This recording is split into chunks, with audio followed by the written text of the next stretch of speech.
Welcome to the What to Read Next podcast. This podcast is hosted by Laura Amin, a voracious reader of romance and young adult novels. In this podcast, Laura interviews fellow readers and authors and asks them for book recommendations of what we should read next. We hope you enjoy it. Welcome to the What to Read Next podcast. So happy to have you back. Today we have an author interview with New York Times bestseller author Natasha Solomons. Natasha writes historical fiction, and as you know, this is a new favorite genre for me. This week I had the opportunity to read her recently released book, House of Gold, which is an epic family story of a family who is placed on both sides of World War I. This book is great, immersive read, and if you're a fan of historical fiction, you should pick it up. Now let's get today's interview with Natasha Solomons. Hi Natasha, welcome to the What to Read Next podcast. Thank you very much for having me. So happy to have you here. So tell us who you are. I'm in Dorset in the south of England. It's very pretty and remote and rural. Mm-hmm. Yes, you are. And so you're an author. How many books have you written? I've written 5. Slight hesitation. I got to the point where I'm struggling to remember, but yes, no, I'm almost sure it's 5. Okay. So we're going to talk about your books, your writing style, your books about House of Gold, which is a recently published book, as well as some books that influence your writing. So I'm excited to have you on board. Thank you. All right. So let's talk about your writing style. Do you share your work along the way, or do you wait until it's completed for others to read? Well, I'm married to another writer, and so it really depends a little bit on where he is in his writing process. So if he is not completely lost in a book, I will share with him as I'm going, and he will read a chapter here and there. But sometimes if he is hurtling towards an edit, he'll just be saying, no, I can't bear it. Don't make me read your book. And then I will send bits to my agent, and I don't tend to send things to my editor until I've got sort of in big chunks. I tend to send them kind of, 50,000 words here and 50,000 words there, because editors usually can't, so they always have to give you notes, and usually all you want to hear until you're finished is, it's great, carry on. And unless you've done sort of some crazy mistake and they need to kind of tell you, don't carry on doing that thing, and it's going to kind of, it's going to be helpful moving forward. I don't want to hear any of that stuff until I've got to the end. Then I'll go back and I'll fix the stuff. Okay. But yeah, I don't tend to kind of workshop as I go along. But yes, so it's sort of those two readers, my husband and my agent. And it's interesting, they're both men as well, and I think they often have quite different reads from my editors, who are both women. That's interesting. I can imagine they probably have a different point of view and different take on based on their experiences. They might just give you some feedback. And so it's interesting that you have male, your first readers may be male, and then your second readers are women. Yes, they tend to have, they might have, certainly I think in the first couple of books I wrote, they had sort of notes on the men. If the men sort of have observations often on sort of, if they notice things about interior decoration and things like that, I have to say my husband's like, no, a man wouldn't notice that. I'm like, no, you wouldn't notice. That doesn't mean that a man wouldn't, just you wouldn't. So, yeah. So he reads and then we fight. That's basically what happens. That's awesome. So how do you organize yourself as a writer? How do you keep track of all of your ideas, inspirations, and characters? Well, I mean, as I sort of different ways, how I organise my day has got very kind of compressed because I now have small children. So the muse has to find me at my desk, and I'm incredibly disciplined, and I have to be. And I drop them off, and I have an internal clock ticking from the moment that they've gone till they come back. And I think I write sort of fueled on caffeine and anxiety. And then they come back, I play with them, I feed them, then it's bedtime, and then I try and relax, and then I'm often with my laptop sort of in bed, often with a glass of wine, trying to get just squeeze out sort of a few more words before bedtime. And in terms of sort of inspiration, it's everywhere. And because I write historical fiction, I do huge amounts of reading, and I just read everything, mostly nonfiction. I find, unless it's sort of period fiction, as in sort of fiction written sort of during the time period or just sort of prior to the time period that I'm writing about, I tend to find it distracting. And it can be that if it's a contemporary author to now, I find that their style can sort of leak a little bit into what I'm writing. So when I'm writing, I tend to read very little contemporary fiction, especially if it's similar to a genre that I'm writing. So I mostly read lots of fairly heavy-duty non-fiction, and that leads me on a kind of spider map of where I'm going. That's amazing. Yeah, I can imagine when you're doing historical fiction that you just want to dive into the period of time, the different aspects of the period of time, and just kind of like weave them into the story. That it takes a lot of work. It does. And previously, when I've researched my other novels, I do a little bit of research, and I intend to be very disciplined where I'm going to research for several months and then not start until I've kind of got a real sort of body of research behind me and I've sort of done a good story map. But then I get totally overexcited and I've sort of fallen in love with the character and I just want to start. But this time I use something different called the broken finger method, which was whilst picking up my kids from school, I was reading an email on my phone and I managed to slam my finger in the car door and break it. Oh, no. And so I then had to go for surgery on my finger. And I said, it's fine. I've got 9 more. I can absolutely write a novel with 9 fingers. And it turns out that I absolutely couldn't write a novel with 9 fingers and that I needed all 10. Yeah. And so I had to take a break and I could do nothing but read. And I just read everything I've read. So some of this novel is set on the Eastern Front. It's from the Russian front during the First World War. So I read sort of diaries translated into the English from the German. I read accounts sort of from Russian officers. I read everything that I could. And I really did. I researched for about 6 months. And then once I had that, I then lost the notebooks with all the research in and then wrote from what I could remember. But I think losing the notebook was also incredibly helpful because I think that there's a temptation if you're writing historical fiction to overstuff. And if you wouldn't describe it in contemporary fiction, if you find yourself describing kind of light fittings and sort of, light switches, you wouldn't describe that in a contemporary novel. So you don't need it in historical fiction. Just leave it out. Unless it's sort of integral to the scene, you don't need it. And so I think just stripping away all of that, 95% of the research comes under the category of interesting but unnecessary. And I think that's the process, is of sort of knowing what you need and then discarding it all. But often I think one doesn't quite have the heart to discard it, and that's why throwing away the notebook was useful. If it was a genuine accident, I never would have known to do it on purpose. So let's talk about House of Gold. Can you give us a quick synopsis of what it's all about? I know it's a sweeping family saga set in World War I, before World War I, around World War I. But can you give us a quick synopsis of it?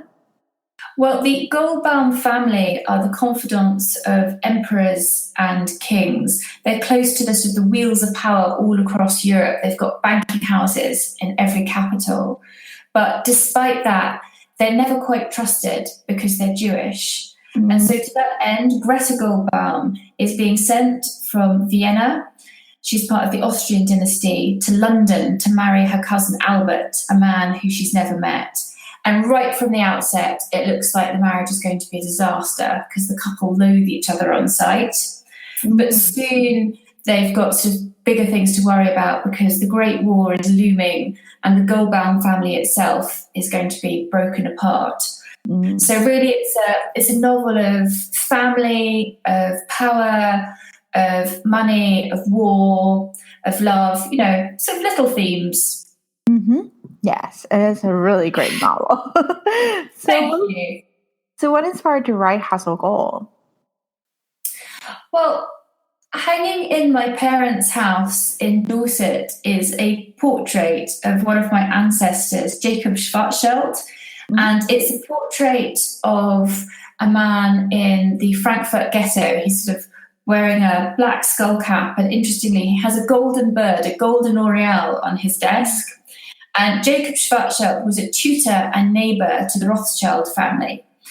And it sort of intrigued me that my family had sort of been so closely linked to the Rothschilds, and they'd been in the Frankfurt ghetto at the same time, and they'd left the ghetto at around the same time. And my family, their successes had been so sort of modest, with a mixture of sort of chess addicts, modest scientists, and we'd sort of done a few things, but it was very much, in the most part, sort of history's B-side. And then the Rothschilds had sort of gone out and they'd sort of founded these banking houses across Europe. But despite that, had always remained still slightly set apart and other because of their Jewishness. And to me, the idea of these two families, that's sort of tracing the history of that, was what sort of was the jumping off point and the sort of inspiration for House of Gold. And you mentioned your family connection. How much of your family history makes it into the book, if there is any parts of it or inspirations from it? Well, it's mostly really one character. I had a great uncle. I get confused how many greats. Karl Schwarzschild. He was a very well-known astronomer. He was a friend and colleague of Albert Einstein, and some of his work and calculations that he did, Einstein then utilized when he was coming up with the theory of relativity. And Karl died fighting for the Germans during the First World War. And his death was considered a huge loss, both by the German sort of physicists and astronomers, and also by the British.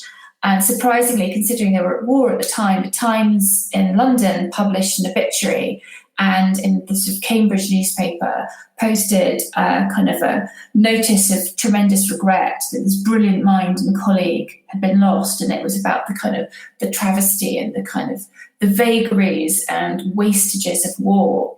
And this really, really sort of struck with me.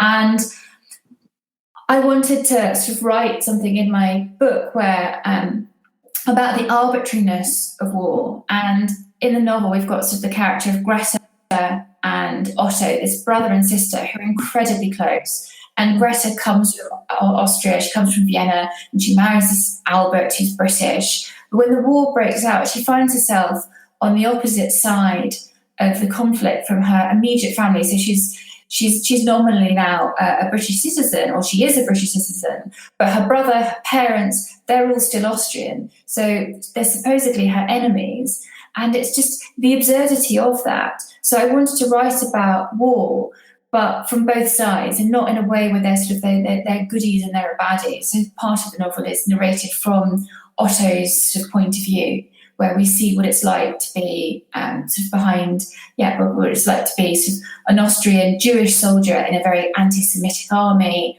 and as well as seeing what it's like to be sort of Greta as an enemy alien, an Austrian woman at home on the home front in Britain, amongst people who are incredibly suspicious of her, and what it's like for her to receive. She's supposed to sort of glory in every Austrian defeat, and how can she? Because she has the supposed enemy to her have faces, and the awfulness of all of that.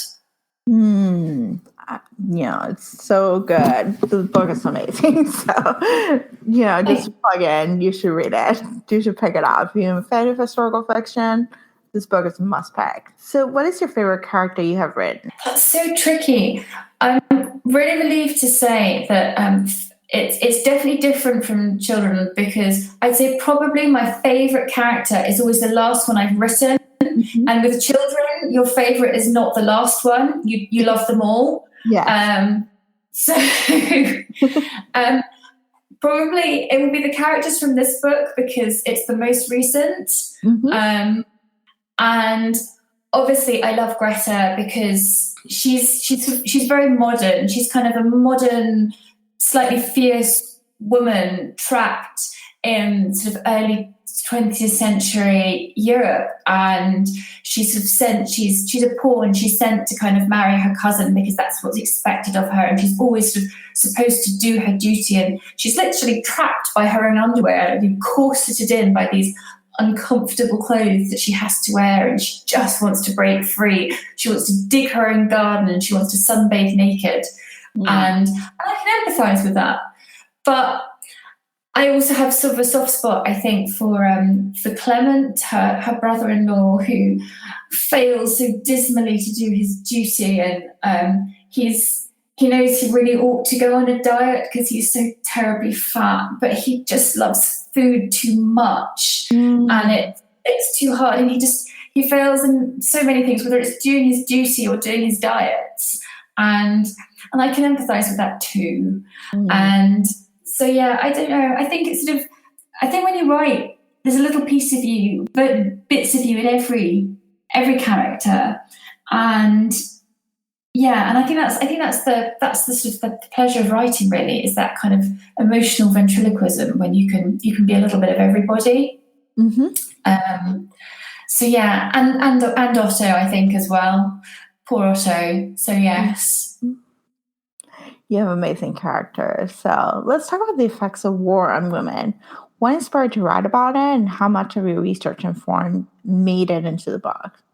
Yeah, it's all based on research, so it's all it's all true. I think you're referring to a little bit about how Greta, during the war, she starts a hospital for women and children, because during the First World War in Britain, they shut down a lot of the women's hospitals and the maternity units and turned them all over to men who were coming back injured from the front. So women and babies started to die again in sort of rather large numbers during the First World War. They're sort of rather the unsung deaths of the First World War were women and babies.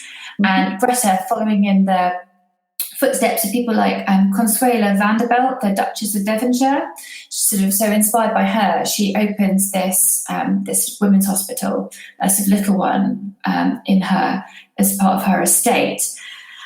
But despite that, there's still this huge shortage of supplies. So things like cotton, there's an absolute shortage of cotton, because it's all going for uniforms, for men's uniforms at the front, and bandages. It's all for men's wounds, not for women. So things like the women do is they gather sphagnum moss, which is a kind of moss which has sort of natural antiseptic properties, and they gather it sort of at dawn, and they send it on the trains, and it goes all the way to France. But they keep some back sort of for domestic use, for injuries at home, because if a woman gets injured, she's not going to get to use nice cotton bandages. She's going to have to make do with moss.